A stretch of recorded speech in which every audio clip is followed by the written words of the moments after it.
Hi, this is Ryan. I'm working on a little bit of just a quick project tonight. This is for a magnetic back for one of my indicators. The ones that come with the unit is just a kind of a plastic piece with a pressed-in piece. What I'm going to do is create one out of some, I believe it's 1045, and I'm also going to make it so it can fit a little bit different indicator, so the size is a little bit different. I started off on here, figured you guys didn't have to see the need to figure out why my bandsaw cuts pretty crooked. I assume some of the it's an old unit, and some of the alignment wheels are probably off. I figure I'll have to figure out how to adjust it. So I just kind of trued it up, and I made a couple passes in here. And what I'm going to do is just turn down the outside here up about I think it's about 3/8 of an inch. We'll see. The piece here is a little bit thicker than it'll ultimately need, but I'm going to turn down this radius here. Then I'm going to turn that around and then face off and turn down the wide piece here. And then once I got that, then I'll turn it around again and turn that down to the 3150 or 3125, I think it was, for the 5/16 24 thread. With this one, I'm going to just turn it down, use that to face the other, then put this back oriented this way, and then finish up the threading to see if that works out a little bit better. So I'll turn a couple more here. It goes pretty slow with my small lathe here, so I'll just kind of make one cut here and then bring you back when I'm closer to the end and get ready to do something else.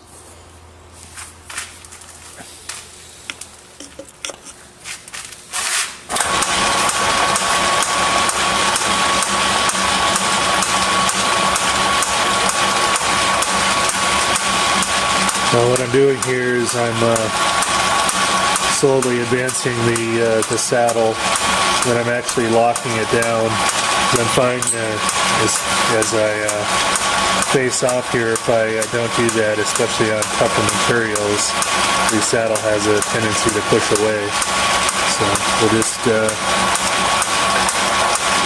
feed in, make sure that I didn't dial in too much, and let it feed in.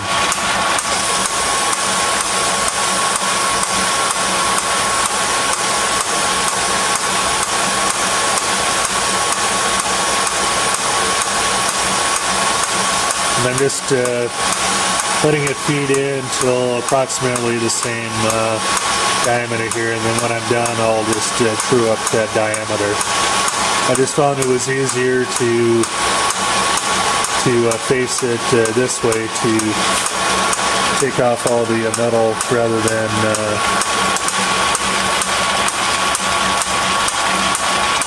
than doing little chunks on the outside.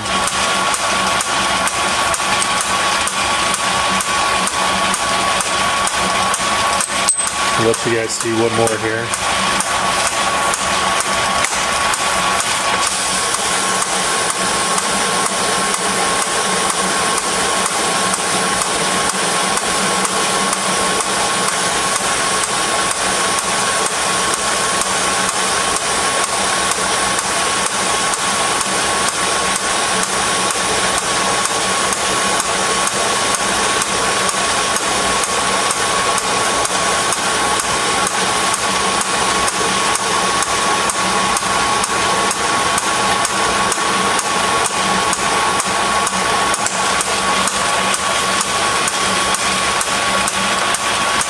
Okay, I'll bring you guys back when I'm about done with this.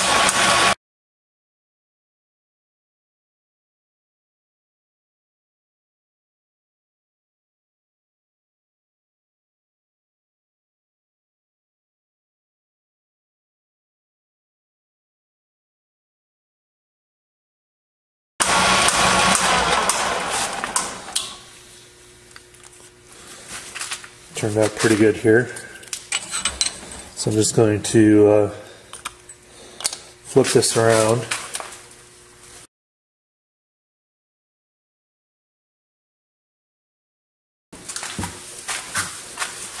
So what I need to do here is just kind of get this down the size. I've got my photo inside, so I'll just kind of remeasure here.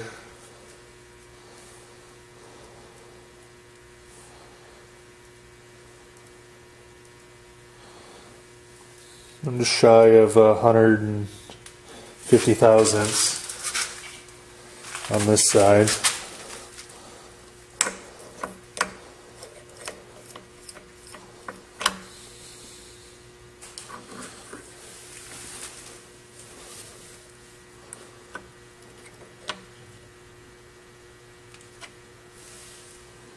I'm about 330 on this side, so I got about 150 thousandths to take off.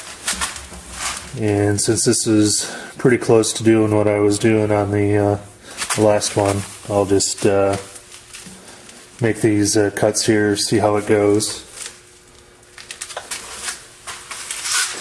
and bring you back when I'm doing the outside diameter. See you in a little bit.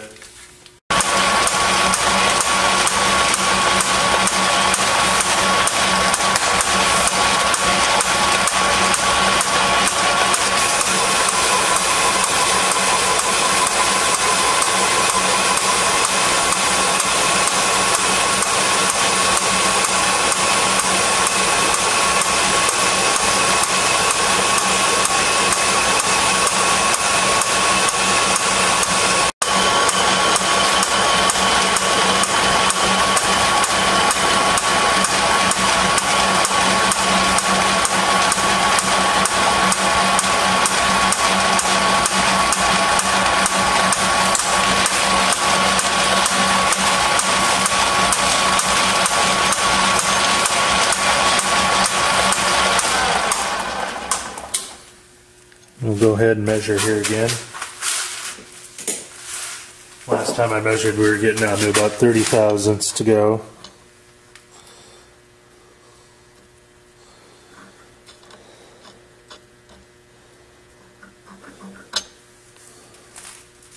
And we're at 154. So I'm actually going to call that good. The other one was about 149. I don't think 5 thousandths is going to hurt that much, and I don't want to go too much under and make it too thin. So go ahead and lock the carriage here. Back it out. We'll take the tool out, and kind of surprised with the piston type tool post here. I traded with Chuck Van Anna out in California. I sent him out a one of my extra milling attachments for a lathe for the Atlas, and he had an extra AXA tool post holder, so I thought it would be good to have a slightly smaller one here for the Atlas 10-inch than I do for the 12-inch, and then I don't have to keep swapping them back and forth. So I'm just going to, since I don't have a chamfering tool just set up here, I'm just going to use kind of the far edge on my threading tool to put a couple chamfers in here real quick.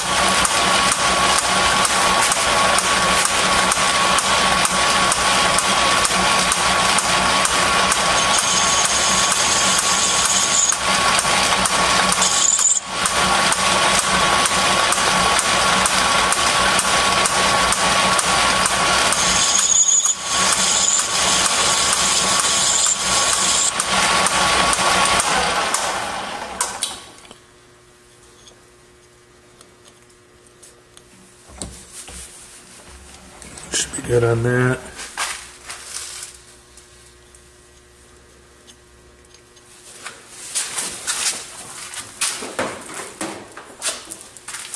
They're just a tad rough, so I'm just going to put a file on here gently.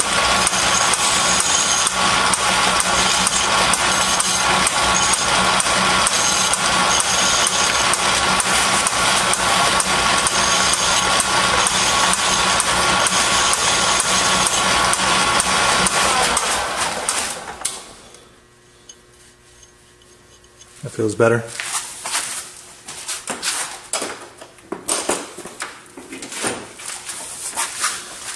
Okay, so for the most part, this end is done.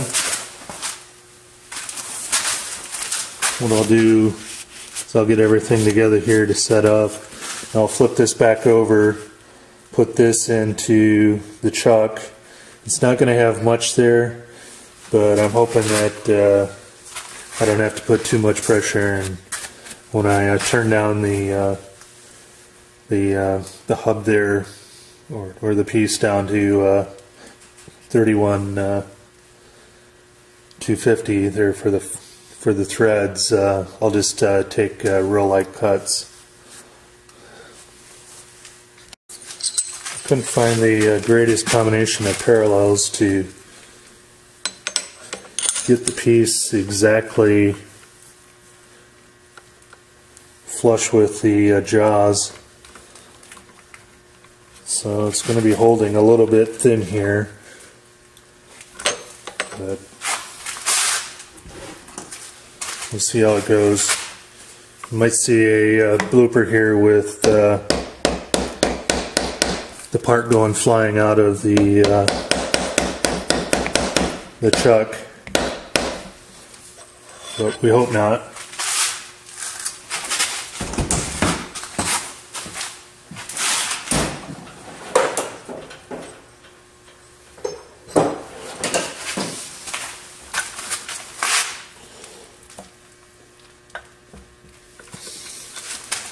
Clamp down those pretty hard. The jaws were kind of ground on there, so they're not really too aggressive on the with serrations or anything. So clamping down pretty good shouldn't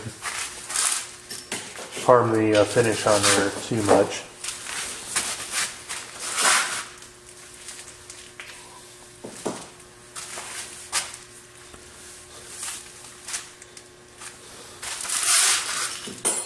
Okay, I'm almost messed up here. I actually have to turn the piece back around and put it in. I completely forgot about, or almost forgot about doing the outside diameter. I don't know why I didn't think of that when I chamfered it, but luckily I caught it now before the threads were on it, and I had to turn it around and had to try to do it some other way.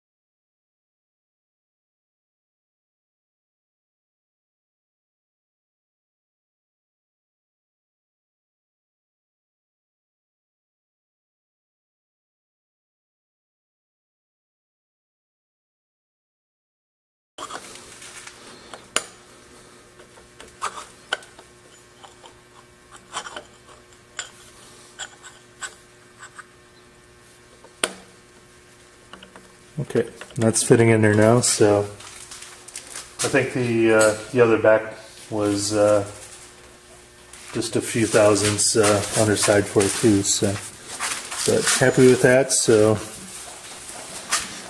you're still with me here, we'll just kind of repeat what we did with the threading tool, just to do a little.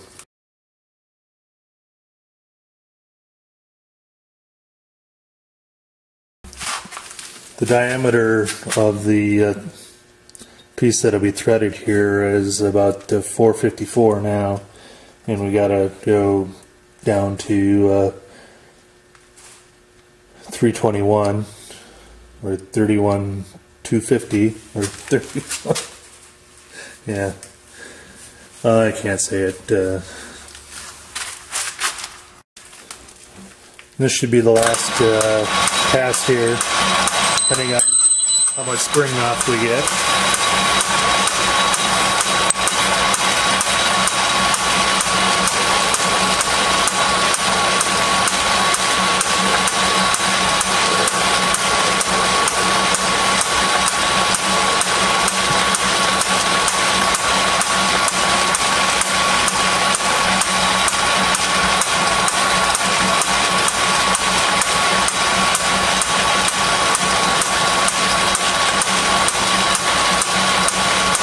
I just fed in just a hair and am now feeding out. See if I can I'll clean up that finish a little bit with a little negative rake coming back the other way.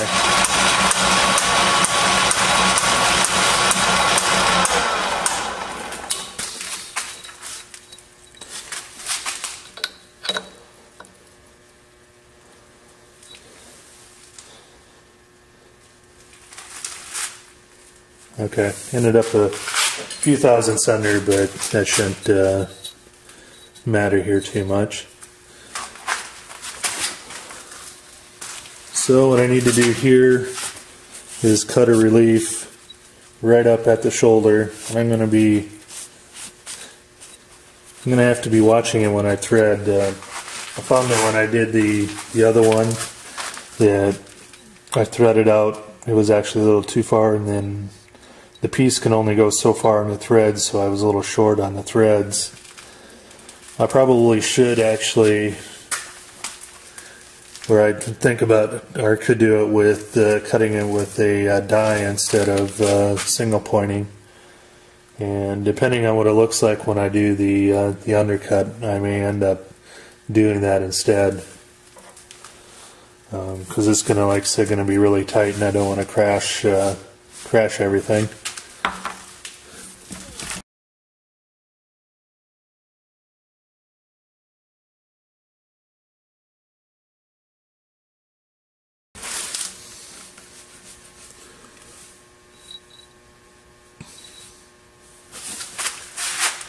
Yeah, and with this bigger threading tool, the thread just goes out of that undercut there with and it's right on.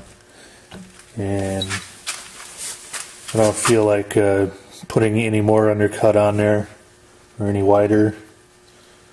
So I'm just going to have to use a die instead of single pointing. I kind of want to do that based off of who this might be going to do the single pointing, but as they say, the intelligence is better than valor sometimes. So I'm gonna go get the die and get all that set up, and I'll be back.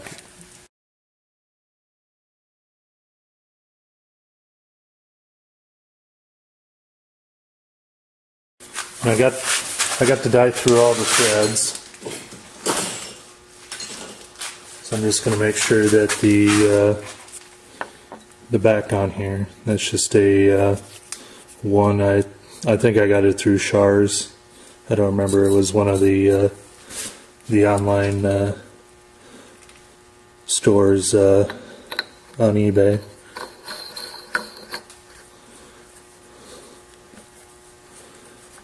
But this might be able to see there. Just kind of what I kind of knew what was happening. What happened with the last one is there's a little bit of a gap, so I knew that I'd have to actually come in here and face off just a little bit here. That's why I didn't cut a lead in here to begin with. Probably still should have, just to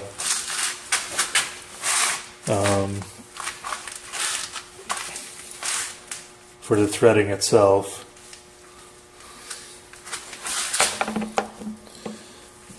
But I only have to take off about a 1/16.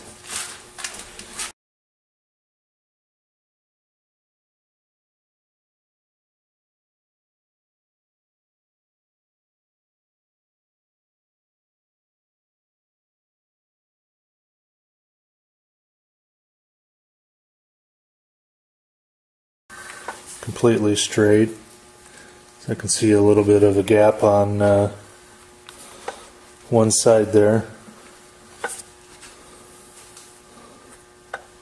Hopefully it's enough to hold.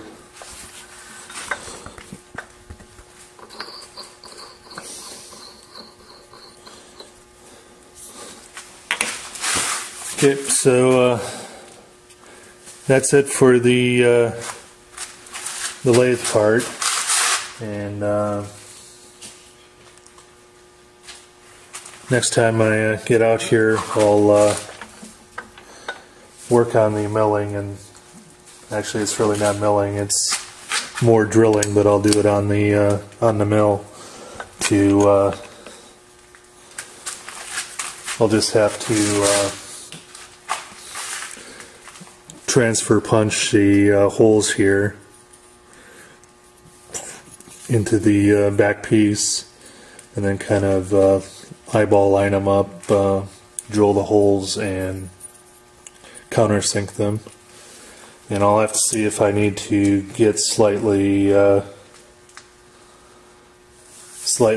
longer screws, so I don't actually have to go through quite so far. So you probably can't see, because I won't be able to get too close on that, is the countersink on the current ones go down there at least about halfway. So, but next time I'll line up the on the top here is the original back piece, and for the indicator I just lined it up, and I'm holding it together with two can't twist clamps, and I'm going to use a transfer punch to put the holes in here. It would be better if I just indicated it off, if I had everything and was just able to figure out one of the corners and then just spin it 90 degrees, because the holes aren't really that deep, and so the transfer punch doesn't necessarily have enough to line up against. So I think what I'm going to do is I'm actually going to go get the transfer punch for the larger sized hole rather than the smaller one, and hopefully it'll get lined up in the bigger hole.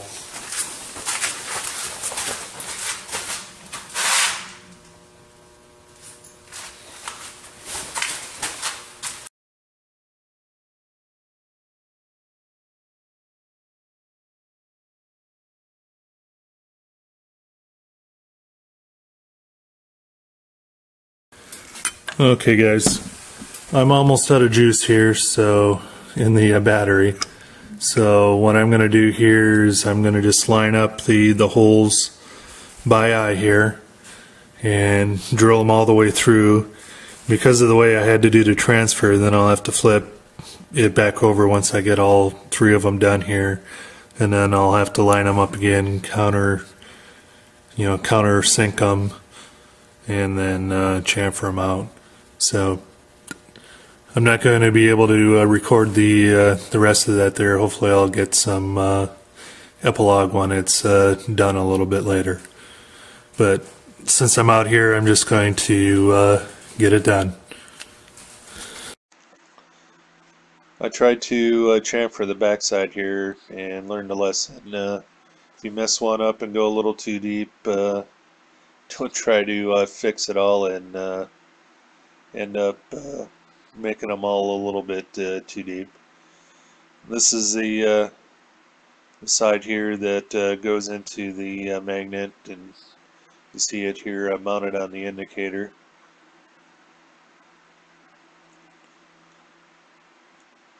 And then the magnet just screws into that lug. Hope you guys enjoyed this. I will talk to you in the next video.